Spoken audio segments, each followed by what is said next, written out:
सुप्रभात। मेरा नाम निशांत रेवाड़ है। मैं कक्षा 8वीं F में पढ़ता हूँ और आज मैं आपको एक कहानी सुना रहा हूँ जो मुझे मेरे दादाजी ने सुनाई थी। मेरी कहानी का नाम है तीन डुबकियाँ। मेरी कहानी कुछ इस प्रकार है। एक बार की बात है, एक राजा था जिसकी दो रानियां थी। एक रानी के सर पर एक बाल था और दूसरी रानी के सर पे दो बाल थे। जिस रानी के सर पर एक बाल था वह दूसरी रानी से बड़ी जलती थी। तो उसने एक बार उस रानी को कहा कि तुम्हारा एक बाल सफेद हो गया है, क्या मैं उसको निकाल दूं? तो उसने कहा ठीक है, निकाल दो। तो उसने उस रानी के दोनों ही बाल निकाल दिए। तो अब उस रानी के सर पर एक भी बाल नहीं रहा। तो उसको उस राजा ने महल से बाहर निकाल दिया। तो वह जाके एक पेड़ के नीचे बैठ के रोने लगी। तो ऊपर से एक परी आई, उसने उससे पूछा क्या हुआ?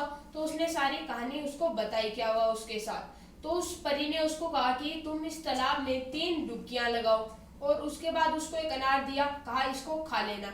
तो जैसे ही उसने पहली डुबकी लगाई उसके बड़े सुंदर सुंदर लंबे लंबे बाल आ गए और उसके बाद जैसे ही उसने दूसरी डुबकी लगाई तो उसके बड़े सुंदर सुंदर कपड़े आ गए और उसके बाद जैसे ही उसने तीसरी डुबकी लगाई तो उसके बहुत सारे गहने आ गए और उसके बाद जैसे ही उसने उस अनार को छीला तो उसके अंदर से जितने भी दाने थे उनके बहुत सारे सैनिक बन गए। तो वो वापस राजा के पास गई तो राजा ने उसको स्वागत के साथ अपना लिया। अब उसने यह सारी कहानी जिस रानी के सर पर एक बाल था उसको बताई।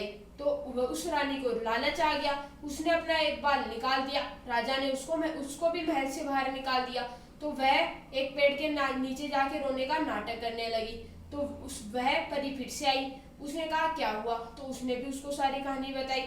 तो उसने उसको वैसा ही कहा जैसे उस रानी को कहा था कि तुम इसमें तालाब में 3 डुबकियां लगाओ और इसके बाद उसको एक अनार दिया, कहा इसको खा लेना।